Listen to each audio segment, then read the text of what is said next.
discussions on the House floor. We've got unlimited time, but we've got, the list has grown 300 since Ms. Laubenberg stood up, and these people have come a long way to be here. We're closing in on 1,900 right now, and it's just not fair to take away their time so that we can talk, and I want to hear what they have to say. But Representative Smith, this is at the beginning of a special session. We have over 20 days left. I mean, I could understand if that position was being taken in the last legislative session. But we are imposing these rules. This session is this special session is 30 full days. Today's day so two. the only point that I'm making is that I think we have every right to ask whatever questions we have, as we have done during the regular session. I think we have every right. I drove in just like everybody else. Some flew. I know that there are some who are interested in pushing this thing right on through. But I didn't set the limits here. I didn't say cut off at midnight. And I did as a chairman. I'm just saying, but the point that I'm making is, I think, we have every right to ask legitimate questions in good faith, especially when this is at the beginning of another special session. Now, I can understand if we were at the end. I can understand that. But we're not. Once again, the testimony is going to be it's going to end at 12:01. It's up to the committee, but I would suggest that we prepare ourselves to hear public testimony. Mr. Chairman, I just say that midnight deadline is an artificial one. There's no impetus, and I've asked, and I think there's interest. And I think the attendance has shown interest in the subsequent meeting, in the subsequent hearing. We close at 12:01. We're going to end the testimony then. I like to get started, but if we want to keep talking, I don't think I think it'd be more appropriate to get to the witnesses, which is what I'd like to attempt to do. As a matter of fact, I'm going to go ahead and call the first date once again. We have seating right over here. Mr. Chairman, I have a question. If you would please let me call the first date, and I'm glad to answer your question. If Ellen Cooper, Diane Costa, Colette Maslak, Charles Lingerfeld, Sarah Splits, Carter Sneed, Mary Jane Smitherman, and Karen Stewart. If those witnesses would please make their way into the room where we can be prepared to start the testimony. And once again, we'll be starting with Ellen Cooper. So she'll make her way up to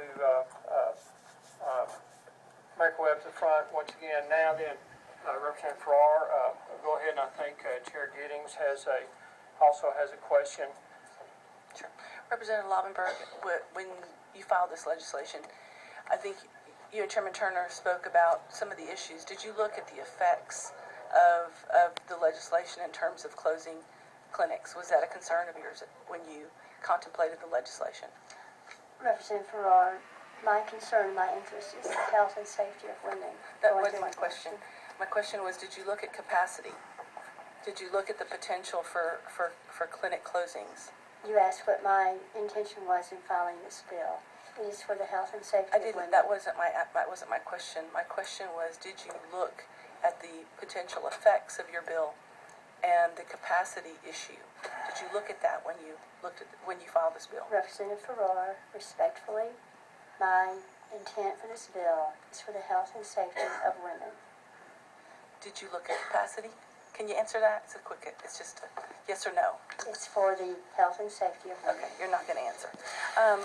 Were you aware at the time that that south of I-10, so McAllen, Corpus Christi, and west of 35, Lubbock, El Paso, and East Texas, Tyler, would not have? Were you aware that under the provisions of your bill would potentially not have a facility? Did you look at that?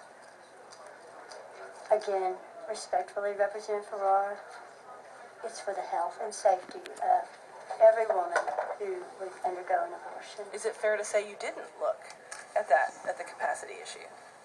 I am looking at the health and safety for the woman. All right.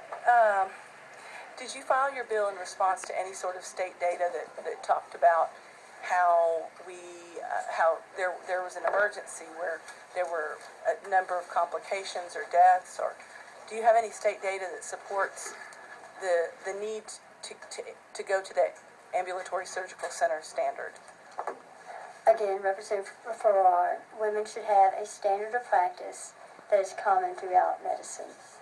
It is for the health and safety, regardless of whatever stage they are in having Is that it abortion. fair to say then that you did not? Because I'd assume if you had that evidence, I would use it to prove up my legislation. I think you will hear a lot of witnesses testifying today that will have a lot of information. From the state that actually catalogs this as required by law that is the regulatory body. Does it come from that source? I can't speak for every witness. It's just a quick But they will question. be here Is the today, state yes. coming to speak about evidence? I think you can have the state as a resource witness. Did you look to the state for this information? And they may be here today, I'm not sure. Did you look to the state for this information? And again, Representative Farrar, I am focusing on the health and safety for women undergoing an abortion. In your, okay, I guess you're not going to answer. In the legislation, the exceptions are very narrow. You don't, you provide for the life-threatening situations and others about the functionality of The severe organs. field abnormality. I'm talking about the woman right now. I'm talking about the exception on the woman. So, because the constitutional standard talks about the life of the woman, life and health of the woman, and it seems like this legislation only talks about the life, but it doesn't talk about the and health part. Correct? Because it wouldn't, for instance, if a woman is undergoing chemotherapy and has to think about and finds herself pregnant and has to think about does she continue her pregnancy or does she save her own life? Would that woman be protected under your legislation, under that exception? The Constitution allows, the Roe v. Wade allows the states to regulate how we want to determine what's allowed under abortion. Under certain parameters, right? Yes. But it also it's wide enough to include the health of the woman, and so the language in your bill is pretty narrow and talks about only her, whether she's going to live or die, and I'll pull it up. Necessary to avert the death or substantial and irreversible physical impairment of a major bodily function, and that's on page 2 at the top. So your legislation doesn't provide for other exceptions for her and health. That's pretty narrow. It provides for the physical health, and the mental health, mental illness is a very serious. I'll get to that point. Okay. Let's talk about the physical health. So this is only physical impairment of a major bodily function or her death is basically the narrowness of your bill. So if she's going through a pregnancy and she finds she has cancer, and so or she's undergoing other kinds of medication that's incompatible with her pregnancy, would she be able to terminate her pregnancy after the 20-week ban? If it's affecting the physical life of that woman, and it would be But allowed. it's not necessarily a death situation, and it's not necessarily a physical impairment of a major bodily function. So that's It does say that. Right, It but applies to chemotherapy- abortions that are necessary to avert the death or substantial and irreversible physical impairment of a major bodily function of the pregnant woman. but does chemotherapy fall under that? Representative Farrar, I believe that the physical life to the mother, as determined by her doctor, is covered in this bill. So you're saying that chemotherapy would fall under one of these two, but what if it's not? What if it's not a cancer that's terminal? What if it's early stages of something else? What if what if that's the situation? So And she's not facing if it death. applies, if it's going to affect her physical health, But your the language exception- doesn't say physical health. Your language says physical impairment of a major bodily well, function. that is the intent. This is what Ledge Council gave it, a broad enough cover that it would, language that it would cover. I'm sorry, I don't see that. That's a I'm a reading major it out of the bill. bodily function is not the same thing. And you were talking about, you were talking as well about the psychological issues. You don't make an exception for psychological conditions. That is correct. So if a woman is, say, on suicide watch, she would, and she's beyond the ban, she would have to continue with her pregnancy? Again, Representative Farrar, for 5 months, the woman can have an abortion for any reason. At 5 months, that is over halfway through the understand that. pregnancy. I know the law, but I'm talking about after the 5 months. This bill is dealing with the physical life exception for the mother. I know that. At I'm 5 sorry. months. I'm Well, talking about a woman on Thank you. suicide watch. She would have to carry the pregnancy to term then, She could have the abortion not after after, 5 months. but not after 5 months, That is correct? correct. All right, thank you for answering that. Also, my final question is, for 40 years of these cases being litigated, the language on viability doesn't draw it at 20 weeks. In fact, I will read to you that viability is necessarily a flexible term, and that states cannot place viability, which essentially is a medical concept, at a specific point in the gestation period, because when viability is achieved may vary with each pregnancy.